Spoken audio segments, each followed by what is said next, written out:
Hey, everybody. Welcome. Sorry, got a little hair sticking up there. So, this is the second video in my series of what the different cognitive functions are. I did create a sort of an intro video. I'd invite you to watch that first because it sort of gets into the caveats and different nuances that I didn't want to have to explain in each of these videos. So go ahead and watch that if you want. And otherwise, I'm going to dive into a short little summary of extroverted thinking. So extroverted thinking is basically goal-oriented behavior, planning behavior in the extroverted or outside object oriented world. Okay. So we as humans are constantly bombarded with things that we have to do. We have to get from point A to point Z in the sort of object oriented or spatial oriented world, right? So, how do I get from here to the grocery store? How do I fix this broken computer? How do I take this pile of wood and convert it into a table? That Where there's something in the outside world where, again, I have to get from point A to point B or point Z and take various steps along the way in a very linear, ordinal fashion, right? You got to do step one, then you got to do step two, then you got to do step three. And when you're engaging in extroverted thinking, that's what you're doing is you're figuring out, okay, where am I at right now? Where do I want to be? And what are the steps that I need to take to get there? If I need to leave the house and drive across town to the grocery store, what are the various steps I have to take? If I have this pile of wood sitting here and I want to build a table, where do I start? And then once I've started, what's the next step? And then what's the next step? And what's the next step? To where you finally get to a point where you have a finished table. And so, and so this is different from introverted thinking, right? Because it's outwardly focused. You're trying to solve a problem in the real physical outside world using real physical objects, as opposed to introverted thinking. Watch that video if you haven't already, which is more about logic and finding a valid conclusion to a set of conditions or propositions, and building up a knowledge base there. That is not sort of linear step by step processing. That's not ordinal processing. That's just symbolic logic. That's your introverted thinking. Your extroverted thinking is more systems based. How do all these different pieces in the outside world, all these little objects, all these little spatial locations, how do they all work and interact with each other? And how do I get from step one to step two to step three? One important distinction, when I do if you watch my extroverted feeling video, extroverted feeling is very similar to extroverted thinking, except with extroverted feeling, you're dealing with the social world and social dynamics and how do you interact with other people to get from point A to point Z, right? Some sort of goal. That's very nonlinear. That involves people, and people are weird, and so there's a different dynamic, and you actually have a different part of the brain and network in your brain that does the social planning as opposed to the object-oriented planning. So hopefully I'll some point put a video up about what those different systems are, but for extroverted thinking, again, we're talking about objects, we're talking about, or maybe spatial locations, and maybe in some general sense, you could be talking about people, like if you're like,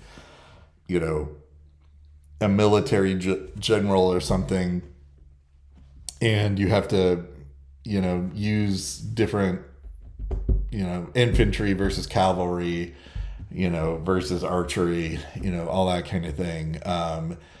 Yeah, you're talking about people, but they're sort of in this object-oriented domain, right? They sort of serve this object-based function. Now, convincing people to actually go out on the battlefield and do what they're supposed to be doing, that's more of an FE thing. But just sort of figuring out, like, the sort of tactics and everything, that might be more of a TE thing. So, there might be some things that quote unquote involve people, but they don't really involve social dynamics. It's more about, what are these people going to be doing, and, what their function is. So, I don't want to confuse the issue too much. I probably went down a rabbit hole that I shouldn't have. But when you're thinking about extroverted thinking, the take-home message here is it's a very objective, outside world, object-oriented, objective in the Jungian sense, getting from step 1 to step 10 or however many steps it takes you to get to your goal, whatever goal you're after. And it's a very sort of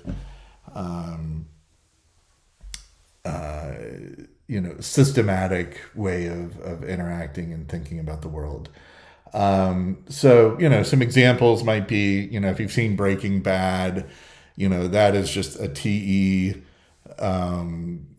treasure trove, right? You got all these like really smart people sort of planning things, like, I think of the character Mike, who does all these like weird creative things to sort of, catch people or, assassinate people or something. And he does these very intricate steps and you're sort of wondering, okay, what is he doing? And then as you see it sort of unfold, you're like, oh, wow, how did he do that?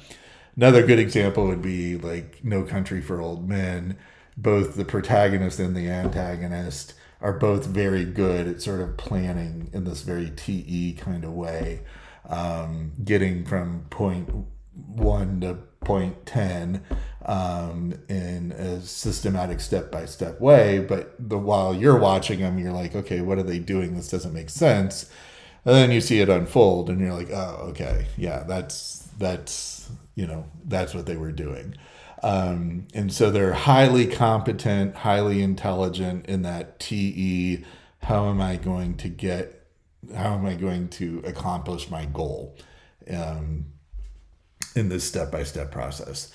A lot of times, out there on the blogs and the descriptions and, the various videos about cognitive functions and psychological types, you'll hear extroverted thinking as being objective, quote unquote. It's objective thinking, and not in the Jungian sense, but in the sense that it's thinking it's thinking in a way that everybody has to objectively agree to. It's true. It's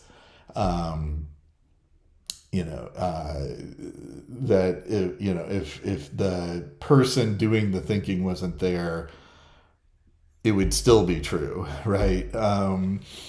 And I think that leads to a lot of confusion, right?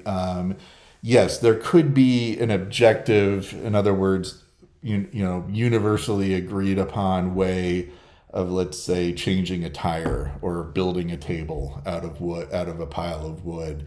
You might have 99.9% of the world's population all agreeing that it should be done in, you start with step 1, you go to step 2, you go to step 3, you go to step 4. And in that sense, where it's universally accepted, yeah, it might be objective in that sense. But when Jung is talking about it, and I would argue others, when they are talking about objective, they're really talking about object-oriented, doing things in the outside world, taking that pile of wood and changing it into a table. It's not something you do in your head. It's something you do in the outside world. But you do have to figure out in your head, using your cognitive functions, how do I get from this stage in the world where I just have a pile of wood to the final stage where I have a finished table, right? Okay, so it's directionally focused on the outside world and in particular objects or systems or spatial locations, that kind of thing. So don't get too tripped up on whether or not it's subjective versus objective, because that starts getting really hairy because people are using those words sort of interchangeably, but they mean different things. And so I'd warn you to sort of avoid thinking of it in that terms and just think of it as, goal oriented behavior starting off in one phase or one